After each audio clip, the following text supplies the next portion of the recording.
you ever noticed how history, sometimes it doesn't just rhyme, it really feels like it sings an eerily similar tune. We often look at foundational documents, like the Declaration of Independence as these revered relics, things from the past.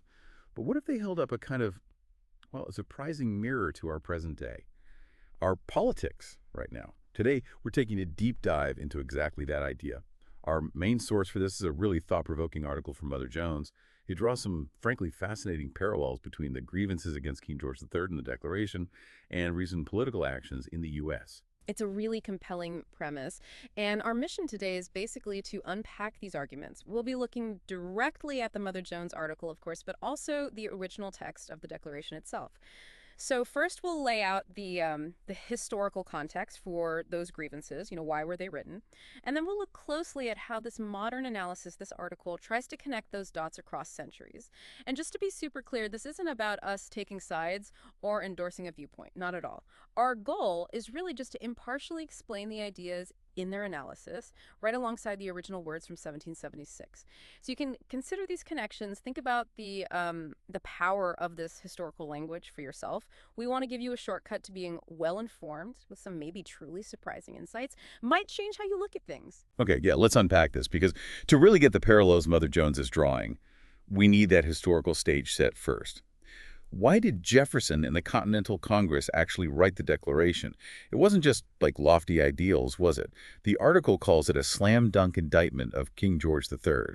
That's pretty strong language. Oh, absolutely. The colonists felt they weren't just, asking for freedom. They were systematically justifying a revolution. The goal was to prove, point by point, that King George III was a tyrant, that he and Parliament had forfeited their right to rule the Americans by breaking their own laws and trampling on the rights of their people. That was the core argument. And about half the Declaration is just this list. 27 specific grievances. It was a formal, legal, moral justification. Here's exactly why we're doing this incredibly radical thing. These weren't abstract complaints either. They were about things like taxes without consent, quartering troops, messing with their legislatures. Yeah. Real stuff. Right, real tangible issues for them. And that's where Mother Jones steps in. Nearly 250 years later. The article by David Corn and Tim Murphy, it asks this really provocative question in the subtitle, "Many apply to Trump. It's uncanny." So they're arguing that these complaints, once aimed at a king, somehow echo during the reign of Donald Trump, as they put it. Exactly. And again, it's so important we stress this. This is their interpretation. It's their comparison. Our job here is just to lay out what their article says, what the Declaration says, and let you evaluate it. We're reporting on the content, helping you understand this particular viewpoint and sort of its rhetorical strategy. It really pushes you to think critically, Does the spirit of the grievance apply, even if the context is totally different? It's definitely food for thought. Okay, with that crucial caveat in mind, let's dive into some specifics. What are some of these grievances and the parallels Mother Jones draws? Let's start with a big one. Yeah. The king refusing to approve laws. The Declaration says he has refused his assent to laws, the most wholesome and necessary for the public good. Right. So on this point, the Mother Jones article points to what they describe as Trump's alleged disregard for existing laws. And this isn't always about vetoes. They mention something they call the Elon Musk-led DOGE attack on the government, which seems to refer to using digital currency maybe to get around financial rules, raising questions about privacy laws. They also point to Trump's alleged disregard for the War Powers Resolution. That's the law about presidents needing Congress's okay for military action. Like when he launched that military attack on Iran. Exactly. That's the example they use. They also mention alleged illegal impoundment of funds Congress had approved. And they argue he misinterpreted laws like the International Emergency Economic Powers Act and even the old Alien Enemies Act of 1798. Wow, really digging back there. Yeah, they argue to claim powers the presidency doesn't actually have. They also note that legal experts question things like firing inspectors general, commissioners of independent agencies, saying those actions might have been illegal. And, the executive order trying to end birthright citizenship. They put that in this category, too. It's quite a list they compile. It really is. A lot about executive power there. Okay, so moving beyond just laws, the Declaration also talks about the king messing with colonial governments. The next grievance says he has forbidden his governors to pass laws of immediate and pressing importance. basically delaying or ignoring needed local laws. Okay. How does Mother Jones see a parallel there in modern times? Well, they connect this to what they see as attempts by the Trump administration to sort of lean on state governments to influence their laws. They bring up that big tax bill, the one they describe pretty dramatically as the Medicaid cutting, deficit busting, billionaires enriching, tax and spending mega bill. Right, I remember that description. And they point out a provision, which was later removed, but it apparently tried to prevent state legislatures from passing specific laws regulating AI for 10 years. Huh. Trying to preempt state action? That's how they frame it. They also mention an alleged threat to withhold federal money from Maine. Over what?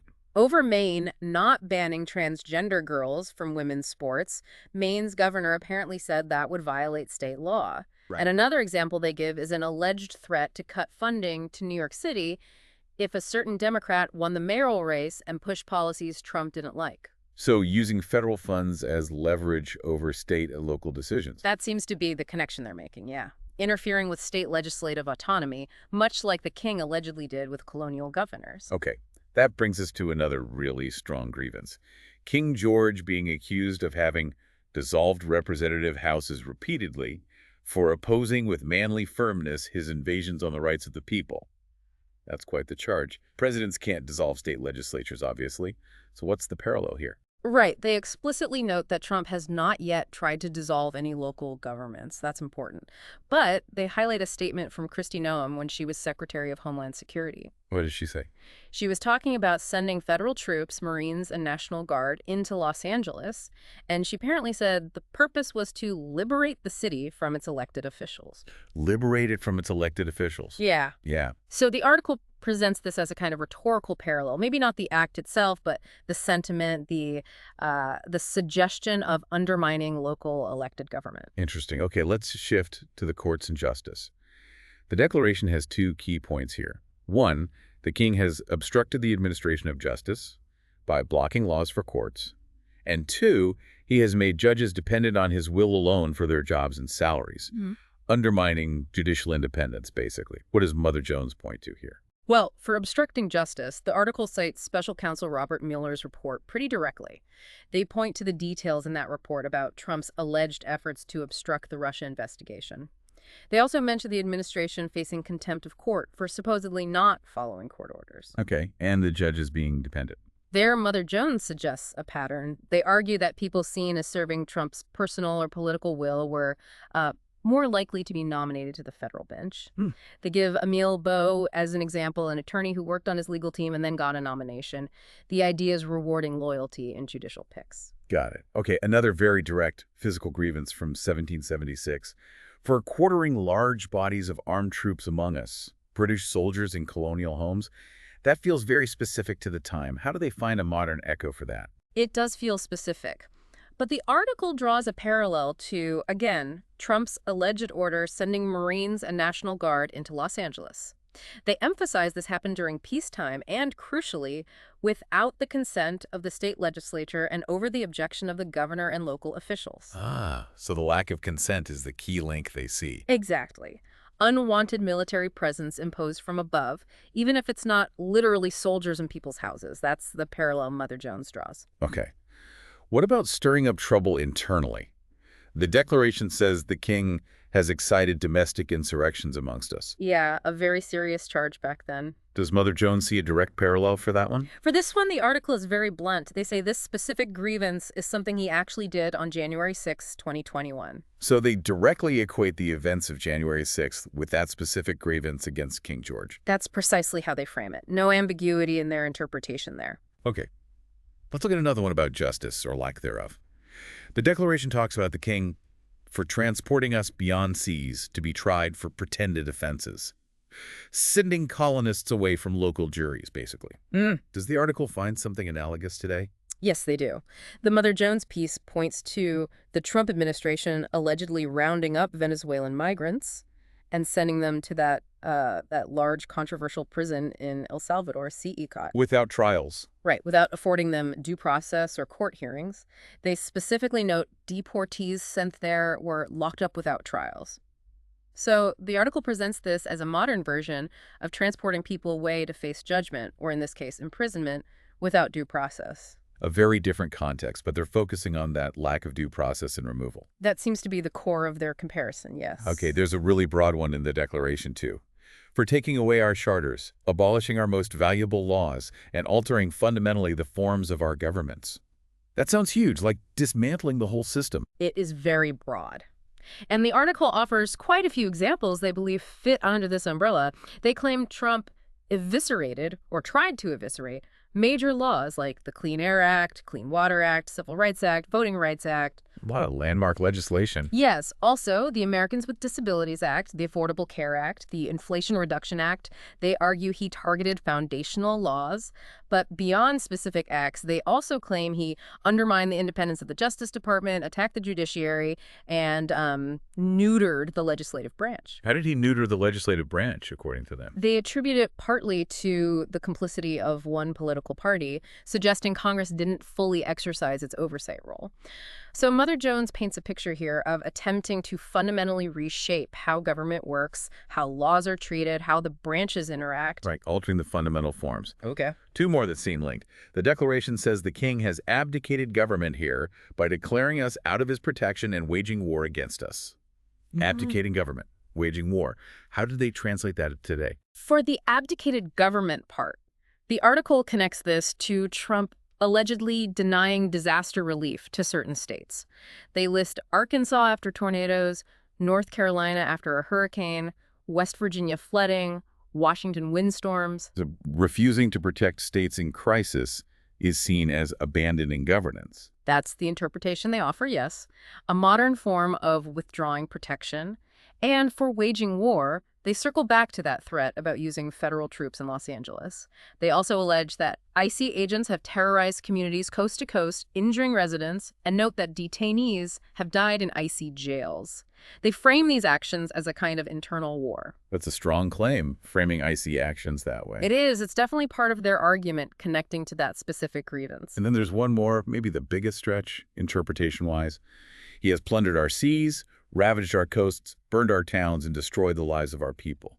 That sounds very literal, like naval attacks and burning cities. How on earth do they connect that? Yeah, the article itself acknowledges this might not be what Thomas Jefferson had in mind. They put that caveat right in there. Okay, good. So what's their interpretation? They suggest that Trump's environmental policies, specifically his reversals on climate change and environmental laws and regulations, will lead to consequences that echo the phrasing.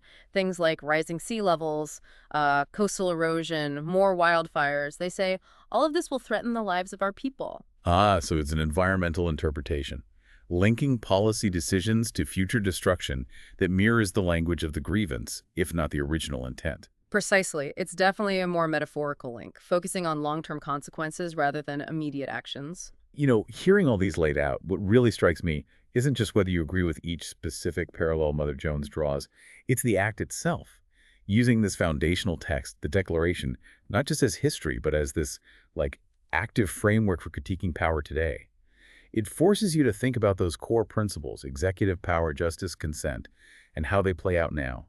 What stands out to you hearing this laid out? I think you've hit on it. It's powerful precisely because it takes these historical grievances, things most people accept as legitimate complaints against tyranny, and tries to map them onto current events. It's a way of lending historical weight and, frankly, moral authority to a contemporary political argument. And it really encourages that critical thinking we talked about. You have to ask, okay, is this parallel fair? Does the spirit of the 1776 complaint apply here, even if the details are different? You look past the surface details, like, okay, it's not redcoats quartering in homes, but is there an underlying principle about unwanted imposition or abuse of power that resonates? These sources, particularly the Mother Jones piece, present a very specific argument. They're using the Declaration's language, originally aimed at a king, to frame a modern political debate. It absolutely highlights the enduring power of that language and how history can provide these potent frameworks for understanding or arguing about the present. So yeah, we've explored how this one article, Mother Jones, really dissects the Declaration of Independence. It lays out those specific complaints against King George III and then draws these, sometimes direct, sometimes more interpretive, parallels to recent political actions. It's a fascinating look at how history, at least through the specific lens of this publication, can feel like it's echoing right now, even centuries later. It really is a compelling way to think about how documents we might see as purely historical can suddenly feel incredibly current, incredibly relevant. This whole deep dive, it shows how those historical aha moments, or maybe, interesting moments, can spark totally new perspectives on things we thought we knew. It's not just about remembering what the Declaration said, but about how we and how publications like Mother Jones choose to read it and apply it today. Indeed. And maybe it leaves us, and you listening, with a final thought to chew on. What other historical documents are out there? Documents written against very specific injustices in their own times. What surprising lessons or maybe warnings might they hold for us today if we took a similar deep dive into their specific complaints and grievances? Something to mull over, perhaps explore on your own. Definitely something to think about. Thanks for diving deep with